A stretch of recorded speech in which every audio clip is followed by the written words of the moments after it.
Salut à tous, c'est Gary à Austin, dans le sud des États-Unis. Austin, capitale du Texas, un état ultra conservateur. Et aujourd'hui, on va parler d'un sujet, comment le téléphone portable est utilisé par les anti-avortements, les pro-life, comme arme pour aller traquer les jeunes femmes et les femmes qui veulent se faire avorter.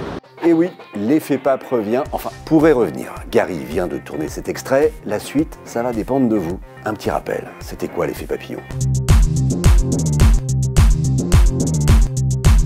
Eh bien, c'est une promesse, des reportages tournés par nos équipes dans le monde entier. Avec un regard, on essaye un peu décalé sur l'actualité, notre façon de vivre et de penser. L'émission s'est arrêtée en 2018 sur Canal+, et nous sommes nombreux à être restés inconsolables. Mais on a quand même gardé des souvenirs, puisque nos reportages sont toujours disponibles sur YouTube, Facebook, Snapchat, et nos sujets sont suivis par une communauté fidèle, de plus en plus nombreuse.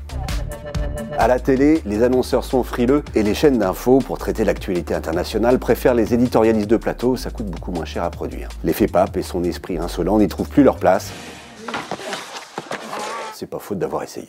Et pourtant, le monde continue de tourner, pas toujours très rond. On a encore beaucoup d'histoires à vous raconter, de personnes hors du commun à vous faire rencontrer. C'est la raison pour laquelle on s'est lancé ce pari un peu fou de faire revivre l'effet papillon, c'est-à-dire de produire et de diffuser nos propres reportages. Et cette aventure, elle n'aura lieu que grâce à vous.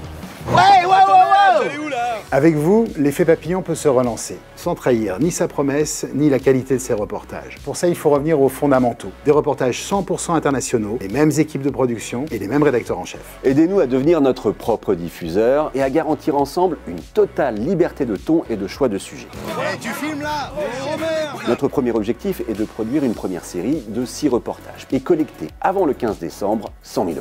Eh oui, produire l'effet papillon coûte cher, parce que derrière notre ton décalé, il y a une stricte rigueur journalistique. Et puis il y a toute une équipe aussi, qui seconde les reporters pour que les sujets voient le jour. Alors concrètement, que va-t-on faire de votre argent? Et je vous emmène au Texas, en plus de la répression implacable contre les femmes qui tentent d'avorter. Je vais vous faire découvrir la folie des safaris texans dans le sud-ouest de l'État. Et dans un dernier reportage, le retour de la censure dans les bibliothèques publiques. Je vais vous emmener en Suède à la rencontre de néo-païens. Ils reprennent des symboles et des cérémonies vikings lors du solstice d'hiver. Je vais vous emmener au Brésil à la rencontre de Chai Surui, une jeune indigène de 24 ans qui reprend le combat du chef Raoni. Et ensuite, on ira découvrir la scène rap de Stockholm, marquée par les gangs et dont les membres sont de plus en plus jeunes. Notre objectif, prouver que l'émission en 2022 est bien vivante, toujours aussi pertinente et que vous êtes nombreux à attendre son retour. C'est la clé pour relancer l'effet pape.